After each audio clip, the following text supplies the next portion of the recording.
a bad temper, make a big fuss and cry. And I know that lately it's been hard. We had a bumpy ride.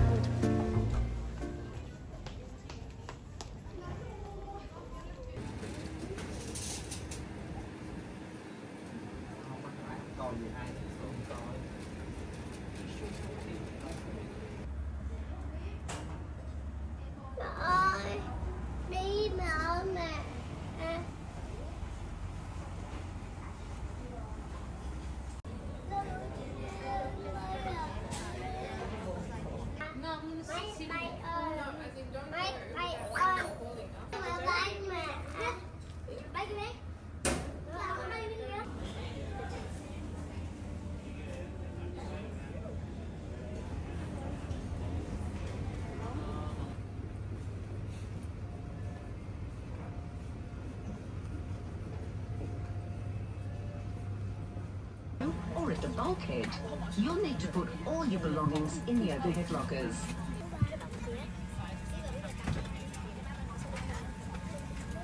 Life jacket by blowing into this mouthpiece. The life jacket also has a whistle .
You know, 2009 we had a war, civil war in Sri Lanka. You know, that's why we're gonna move in Malaysia to Indonesia.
This is a service to Williamstown, stopping all stations direct to Williamstown.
Cái mềm đi.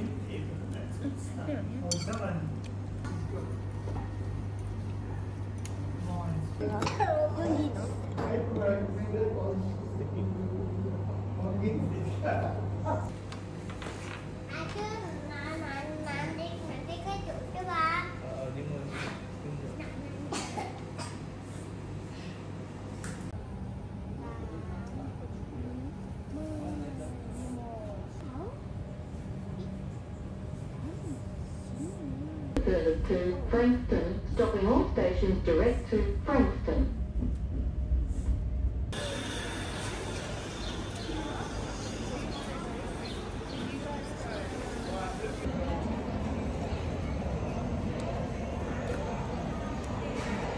여기서는 뭐 이러게 돼?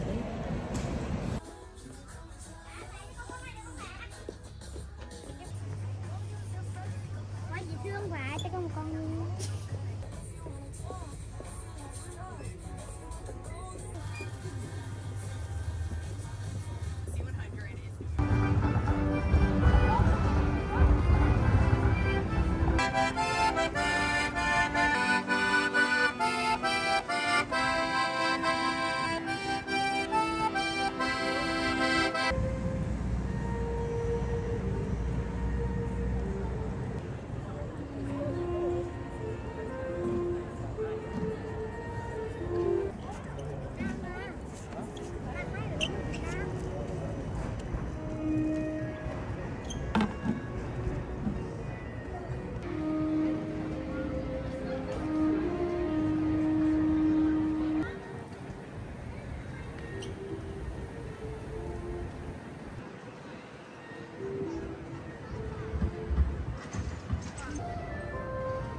You might have noticed that when we walked across there to come in.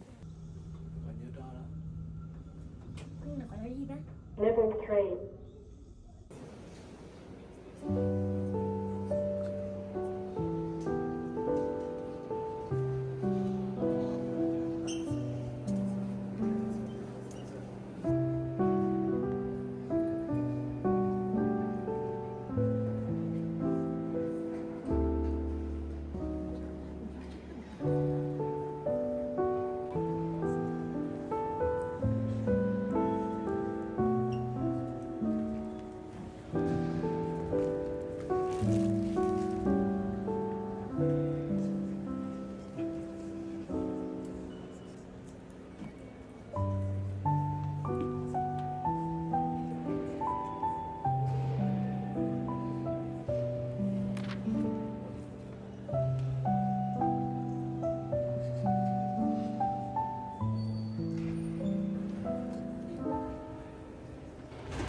Nhìn nó thôi.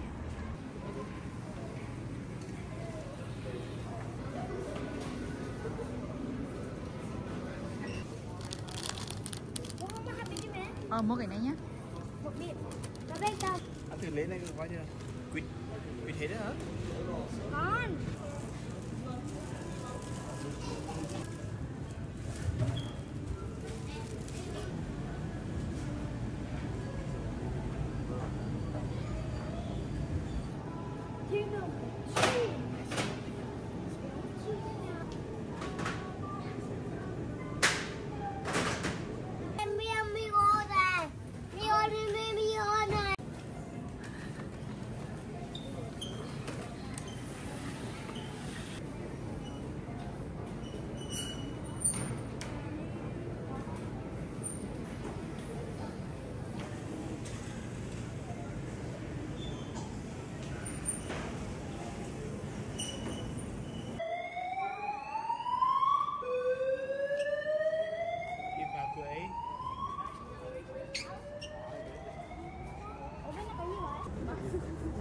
Ủa ở đây đâu có thể còn khỏi đâu mà, đúng không mà?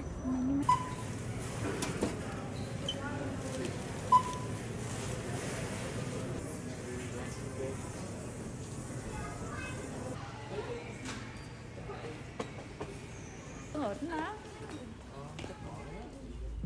Mama.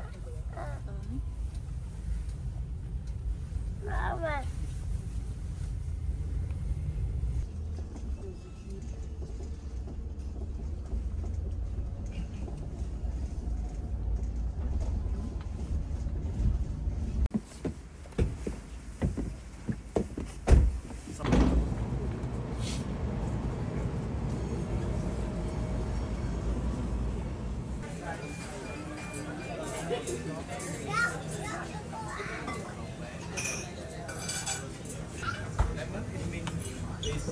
Lemon, not sour, just like a citrus. Yeah.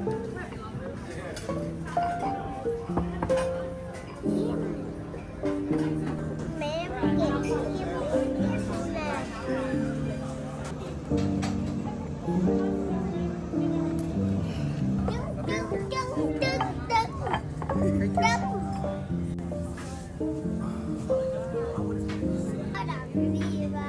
Thôi chứ không phải gì hết. Bữa này phải lên thôi.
Con chim kia hả?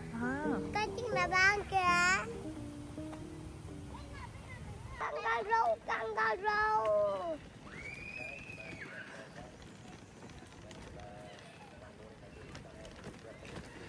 He asked when Gargle would be back. When told, he said, too late. I'll be all gone then. Mẹ ăn nhầm người ghê.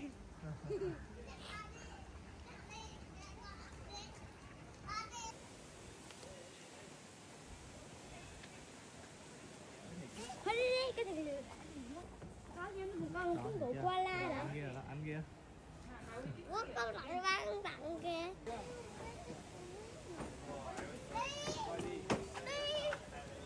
Mẹ cho có cho này khăn được không? Muốn mua với nó. Nhưng cái nọ bạn nó làm nước trong một cái lon miên kia.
Cute.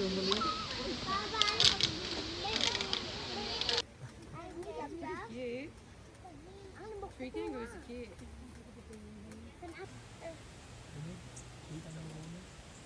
Nó nuôi trên cây. Nó là cái uổng không? Cãi à. Mình sẽ ghép, mình sẽ ghép. Cái này mình rất chắc không kìa. Tao thì nào đó. Con mà ở kia.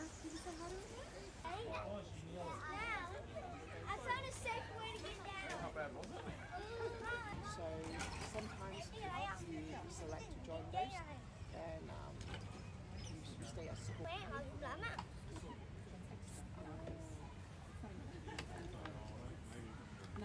Dạ.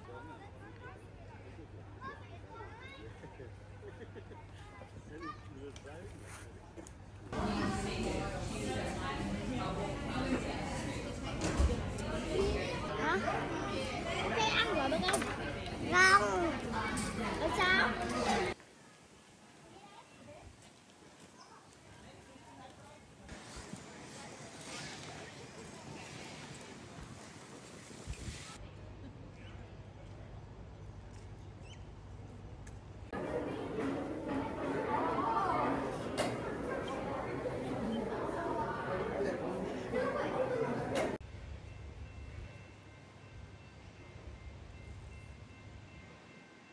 You have to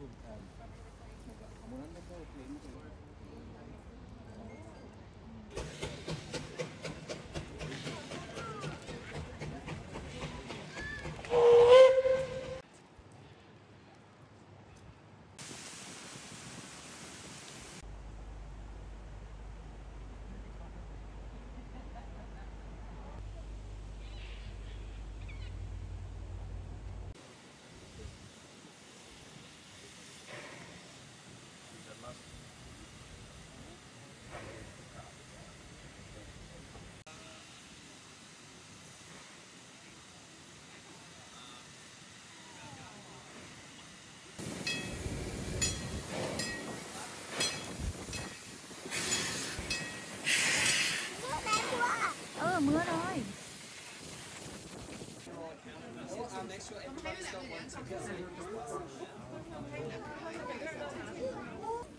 Dây mực.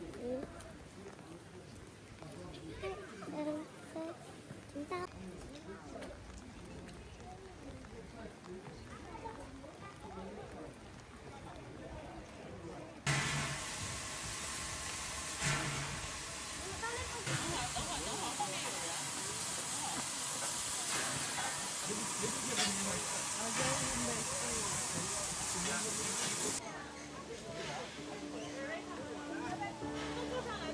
哇，瑞瑞好帅，瑞瑞。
cappuccino?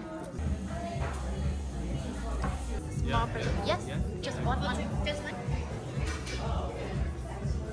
Nó cũng phải là chân lắm. Nhưng mà ngon mà. Ngon mà.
Con này có xe, không phải con này có được xe này. Cháu lên em đi.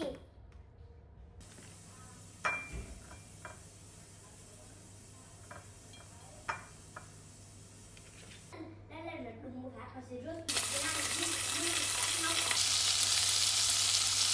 Đó là bây giờ nha. Rất ngon nha các bạn.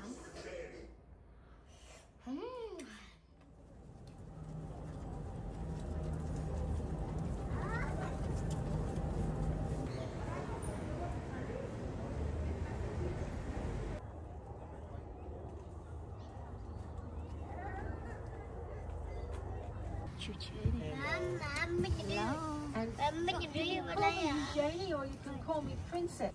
Yes, all good, excellent. Have you got a favourite part of the gardens? Have lots and lots of plants from all around the world. So can you see Mr. Groot here? And if you look, and can you see these very large flowers? Do you think they're real? No. It also helps to keep the tree warm or keep the tree cool. On our left side.